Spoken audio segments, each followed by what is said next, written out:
ձեզ, սիրելի երևանցիներ, խնդրում եմ ձեզ, ես պահանջում եմ, օգնենք մեր մարզերին, որովհետև մարզերում ժողովուրդը այնուամենայնիվ ճնշված է, կա գյուղապետ, կա ջոյի պետ, կա մարզպետ, բնակչությունը փոքր է, ժողովուրդը բավականին ճնշված, այո, այսօր նրանք արդեն ոտքի են կանգնել,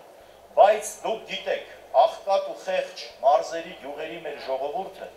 կարող է ինչ-որ տեղ, ինչ-որ մարդիկ նրանց մեջ չդիմանան փողի խեղտող ընտրակաշառքի խեղտող ազդեցությանը։ Երևան դու պիտի փրկես, դու մայրաքաղաքն ես, մենք երևանցիներս պատասխանատու ենք, պիտի օգնենք մարզերին, պիտի Երևանում դաշնակցությունը ստանա բոլորից շատ ձայն, որ կարողանա հաղթանակ արձանագրել նաև մարզերում։ Որոշ թեկնածուներ, մեծամասնական թեկնածուներ, տարբեր կուսակցություններից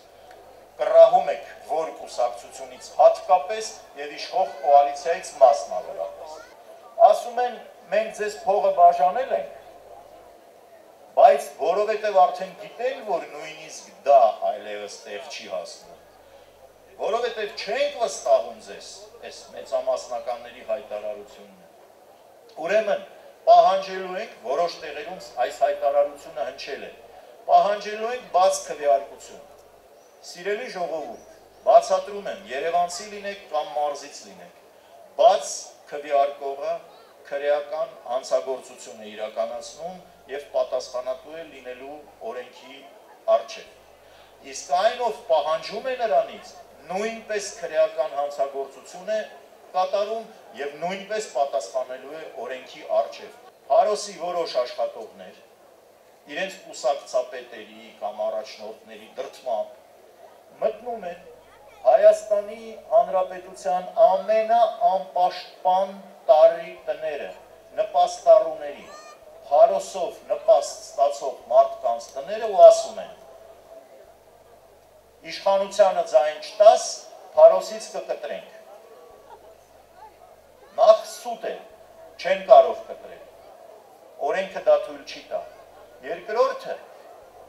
եթե նրանք փորձեն նման մի բան անել, այդ մենք կկտրենք, նրանց ականջները։ Արկա 33,500 գրամի փոխարեն կճանաչեն կենսապորման նվազագույն բյուջեի մեծությունը։ Իր իրավունքները, իր հողում, իր հայրենիքում պաշտպանելու մի ընդհուպ մինչև ինքնավարություն։ Բավարար չի միայն ազատվել մեղավորներից, պետք է նաև ազատվել մեղքը ծնող պատճառներից, մեղքը ծնող այն միջավայրից, որից շատերն օգտվել են, գայթակղվել են և մեր գլխին դարձել են նոր իշխանավորներ, որոնք տնօրինել են մեր ճակատագիրը։ Այնով որ փորձել է այդ հրեշին վերացնել են հայտնի հեքիաթի մեջ, ինքն է դառել հրեշ։ Մենք չենք ուզում այդպիսի կարգավիճակով նորից մեր երկիրը տեսնենք։ Մենք այս ընթացքում տեսել ենք նախագահների փոփոխություններ, բայց նախագահական համակարգը չի փոխվել եւ մնացել ենք նույն վիճակում։